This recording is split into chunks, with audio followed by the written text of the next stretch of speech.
Procedure, Deputy Louise. Thank you, Lascan Corla. Minister, we note you came in yesterday, you apologised. I don't think anyone was satisfied with it, but you did apologise. You haven't apologised for the €500 million overrun, and neither do you appear interested in taking any responsibility for that. I think that's very, very regrettable, because we will have, as is the style with your government, drip-fed, probably via journalists rather than direct answers to questions, but we will hear over the coming time how this incompetence and who is going to pay for it and what projects are going to be reprofiled or whatever words you want to put on it, but it means that they won't be happening. It's not credible that overspending of this magnitude can happen without any consequences. There are clearly going to be consequences. You just haven't told us yet what those consequences are. But as we are here today, the overrun is currently at €500 million. You were aware of an overrun of at least €191 million on the 27th of August, plus an additional cost claim of €200 million from the main contractor.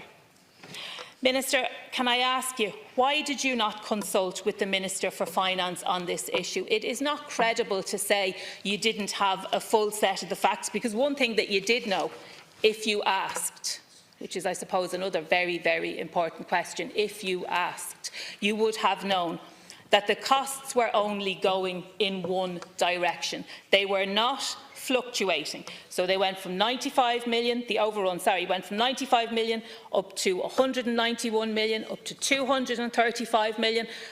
And all the while this was happening, they were not fluctuating. The costs were only going in one direction. Minister, do you honestly think that it is credible that you did not inform your colleague, the Minister for Finance? Minister Harris.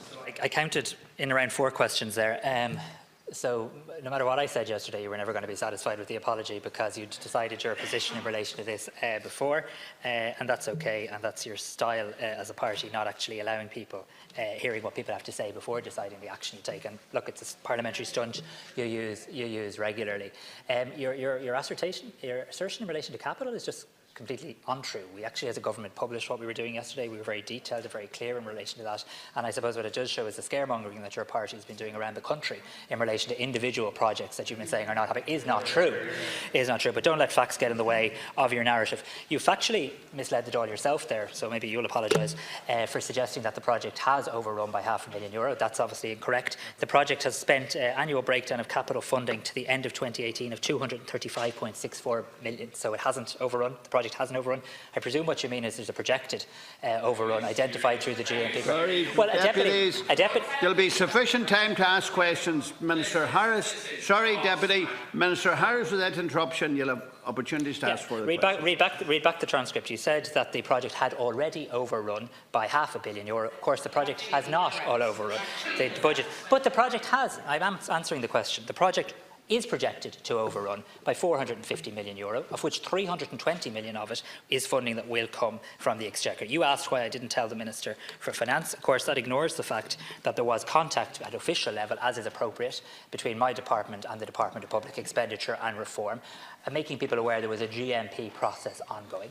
When I had the full facts, and you said I had the full facts, but obviously I didn't, had them on the 9th of November, the documents that I published show that, I immediately was in contact with the Minister for Public Expenditure and Reform and indeed the Taoiseach. They both have stated that that's the appropriate action to take, and capital budgets were set on a multi-annual basis, as you know, Deputy. We even had a very large launch about it, so it wasn't a secret, earlier in 2018. So we were negotiating on the issue of current expenditure for health, and indeed constructively negotiating with the main opposition party as to how to deal with what was going to be a supplementary overrun. So I've said consistently why I took the actions I took, and I stand by them. Thank you.